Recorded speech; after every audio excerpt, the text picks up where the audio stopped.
እናሳርቃችሁ የሚስተካከል ነገር ከሆነ ማለት ነው። ጉዳዩ ሰምተን እናንተ የሚያጨቃጭቃችሁ አሁን ምንድነው? አሁን ዋናው ነገር ቁም ነገሩ ማለት ነው። እንግዲህ የትዳሩ ነገር ችለሽ ስለማትመይለት ለወንዶቹ ጭቅጭቅ ያበዛሉና ለዚህ ነው ብቸኝነት ኑሮ ይሻላል ብዬ ነው የፈታው።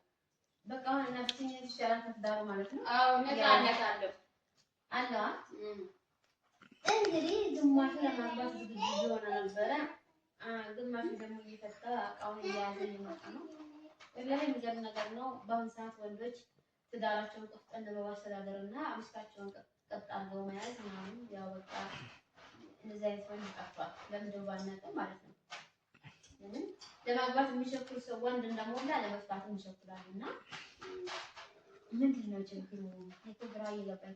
ሰው ትዳር የሚባለው ሚስትና ባልና ሚስት ተስማምቶ ተማምኖበት በችግሩም ጊዜ አብረው ተደጋግፈው ሲያገኙም ደግሞ ያው አግኝተዋል አልሐምዱሊላህ ብለው ሲያጡም ደግሞ አላህ ያለና አልሐምዱሊላህ ብለው አሁን ደግሞ ያን ስራ ተፈተፍ ይያሉ ደግሞ ድጋሜ እንደነበረው ለማድረግ ሲገባቸው ለመፍታት የሚሸኩሉት ነገር ምንድነው? የቤቱ ሳይሞላልሽ የውጭን ይፈልጋል እኮ ይሄ ነው ችግሩ። ወይኔ ነገሩ ያው ያመረው ያው ነገር ገና የቤቷን ሞላም ሳይሆን የዳር አመረው እንጂ የቤቷን ሞላለት ብለናል። አንቺ የሆነ ነገር አውደሽበት ቢወስ ሆነ ያወደሽበት ነገር ነው ያወደሽበት እንዴት ሄደ? ምንም አላወደልኩም። ምንም ሰውየው ስለለመደ ነው ልምዶ ነው የመሄድ ከመጀመሪያ መላለበት እያወቅሽ ደገባሽበት የደረመ ጥፋት ወይ አንቺ ራስሽ ከባድ ነው ማለት እንደሚሄድ ከዛችን ከዚህም እንደምታወቅሽው እንዴት ይሆነኛል ብለሽ ገባሽበት? ትዳር ውስጥ ከገባ ይተዋል ብዬ አምኜ የገባሁበት አሁን ደግሞ ይተዋል እንደዚህ ነው ያው እንትን እያለ ሌላ ይመኛል። አሁን ሌላ ገባዎች ከሁሉም በላይ መጥፎ ነገር ማለት ነው። ሚስት እያለው ሌላ ይዞ ሌላ የሚያምረው ቀይ ይዞ ጥቁር የሚያምረው ጥቁር ይዞ ቀይ የሚያምረው ወላሂ መጥፎ ነው የመጨረሻው ማለት ነው። በጣም እንደገና ደግሞ ወንዶችም ሆናችሁ ሴቶቹ ከማግባታችሁ በፊት ማስተዋል አለባችሁ። እስቲ ሴት ትሆነኛለህ አትሆነኝም፣ ለነገ ትሆነኛለህ አትሆነኝም ማማረጥ አለባችሁ ማለት በመጀመሪያ ከማግባታችሁ ከመወሰናችሁ በፊት።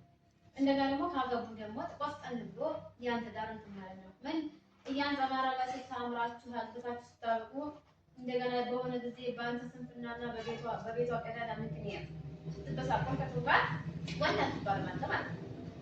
ያው ስሜታዊ የምትኖረው ትክክለኛ ህጋዊ ባላት ሆነ እና ግን ወላሂ እንጃ ብቻ ለምንድን ነው እንደዚህ ነገር በብዛት አሁን ለማግባት የሚቸኩልና ለመፍታት የሚቸኩል ነው ያለው። ለምንድን ነው? ጊዜው ነው እንግዲህ ምን ታረጋለች? ካልሆነ ልጅ ማለያየት ይሻላል ብዬ ነው። አሁን ከተለያየ ሰው ምንድን ነው ለጥቅሙ ያለች ከተለያየ ተጻንታለ ነው ነፃነት አለው። ጭቅጭቅ የለውም። ጭቅጭቅ የለውም። አዎ ሁለት ልጅ አለኝ ከልጆቼ ከአንዱን እያስተማርኩኝ አንዷ ደግሞ ገና ናት። እነሱን ተፍተፍ ብዬ እያሳደግኩ ነው በነፃነት።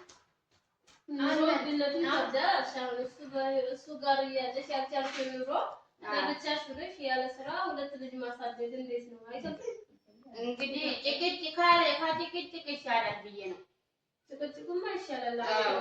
ጭቅጭቁ ሰላም ሆኖ ጥሩ ሆኖ እያለ አሁን ኑሮ ውድነት ጋር ልጅ ማስተማር፣ ልጅ ልብስ አለ፣ ሲታመሙ ማሳከም አለ፣ ቤት ኪራይ አለ፣ ቀለባቸው መቻል አለ። ይሄ ሁሉ ነገር ለብቻሽ ልጅ እንድትችይዋለሽ።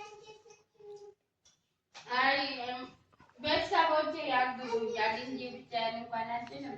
ቤተሰቦችሽ አላቸው? አዎ አንቺን መደገፍ ትችላለህ?